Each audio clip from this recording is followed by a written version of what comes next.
Salut à tous les amis, aujourd'hui on va parler de mon dernier b-roll que j'ai publié sur ma chaîne qui s'affiche juste ici. On se retrouve en studio comme vous pouvez le voir pour filmer un produit, le Nocciolata. Donc voilà, c'est une pâte à tartiner sans huile de palme qui est excellente, je l'adore. Je vous avais dit du coup dans la vidéo précédente que je vous expliquerai plus sur le terrain comment je faisais, comment j'aborde certains plans, les idées, comment je les mets en place. Donc du coup sans plus tarder, on passe au tournage. L'idée c'est d'avoir quelques noisettes qu'on va ensuite jeter en l'air. Des noisettes cassées, des noisettes pas cassées.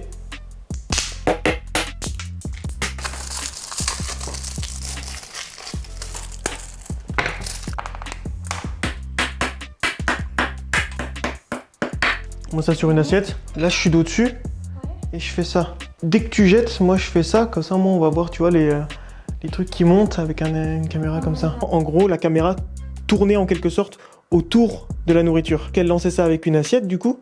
Et elle avait peur qu'on voit l'assiette. Si tu te retires le plus vite possible comme tu fais là, je prendrai que une fois que c'est déjà lancé, tu vois, on verra pas le lancement.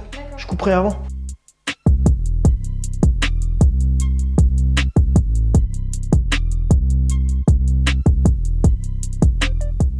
J'ai eu des problèmes de son, ce qui fait que certains rushs, il n'y avait pas du tout de son comme celui-là. Du coup, je vais vous expliquer ce que j'étais en train de raconter. C'était un cassage de noisettes avec le maillet. Au niveau mouvement de caméra, mon idée était simplement de suivre le maillet dans son mouvement et s'arrêter quand il casse la noisette. Voilà, tout simplement.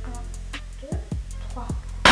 Raté. Faut qu'à 3 tu commences, parce que tu fais 1, 2, 3. Comme s'il y avait un quatrième en fait. Du coup, moi je suis parti à 3. D'accord. Tu vois. Ok.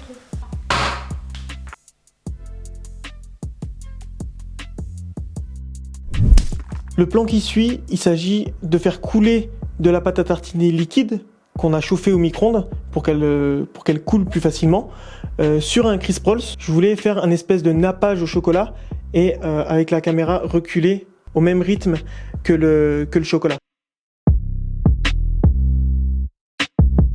Du coup, on va faire tomber des noisettes et des morceaux de chocolat dans du cacao. L'idée, c'est de foutre un maximum de bazar dans le cacao pour que ça vole. Donc là, par contre, j'aimerais bien faire un plan du dessus. 1, 2, 3. Mais là, je voudrais faire une vue de face avec un mouvement qui se rapproche très vite.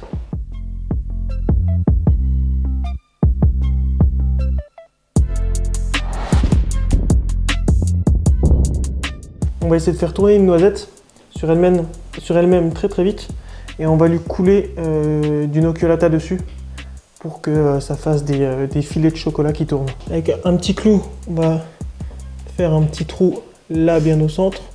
Le but c'est de pas la casser en fait, c'est ça le... Ah, la noisette elle se fend quand je plante le clou. Faut que j'y aille doucement.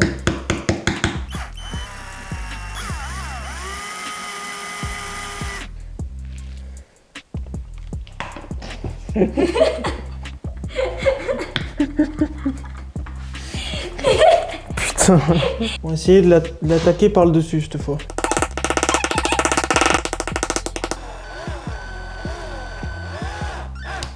Ça marche beaucoup mieux. On va mettre l'appareil sur trépied juste là. Ouais. On va faire un gros plan dessus. C'est très précis niveau mise au point. Ok.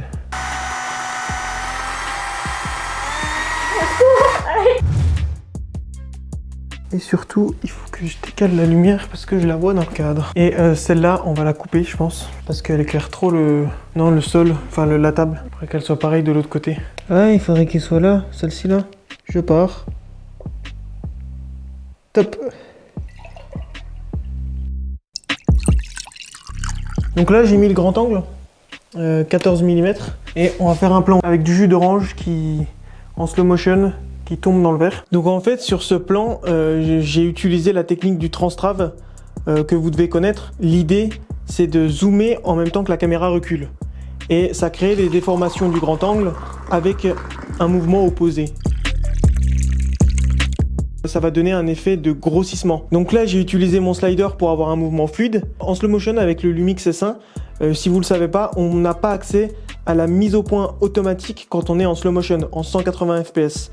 C'est uniquement du manuel. Moi, je devais gérer le mouvement de la caméra qui reculait, le zoom pour du coup aller à l'encontre du travelling arrière, et en même temps, gérer la bague de mise au point.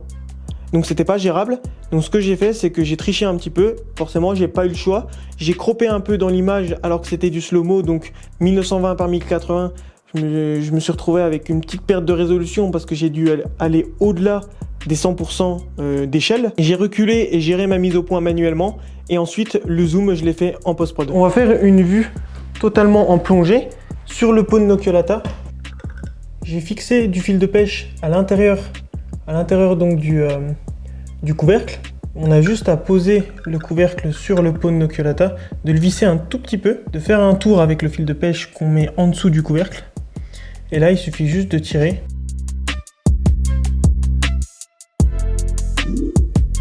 Donc ce plan-là de la banane, il a été totalement improvisé.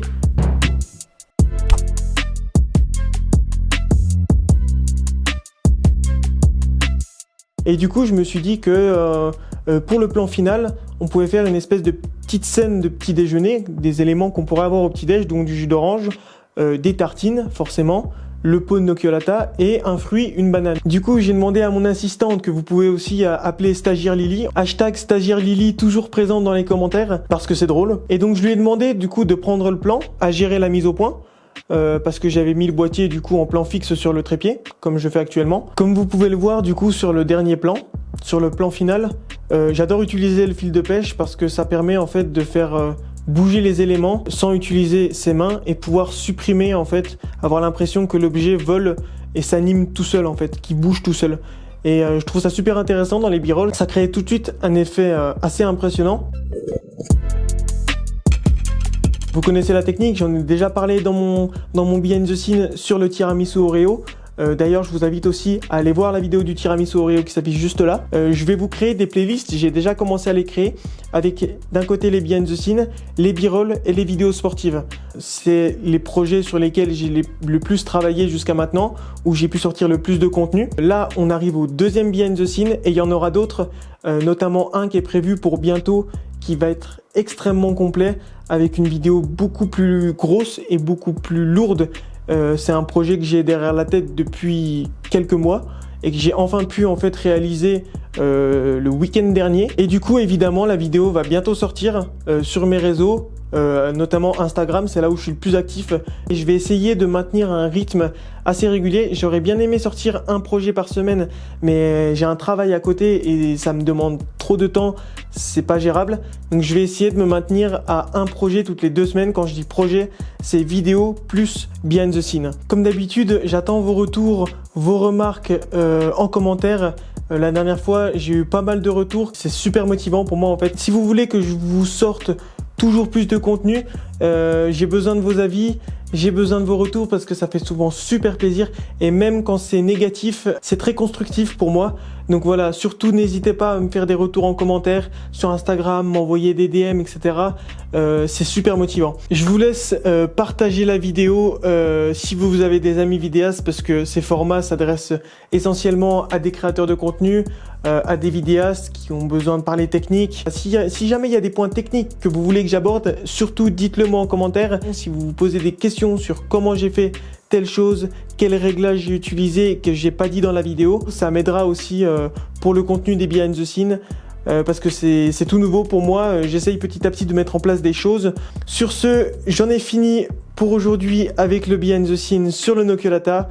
J'espère qu'elle vous a plu et je vous dis à bientôt dans une prochaine vidéo. Ciao!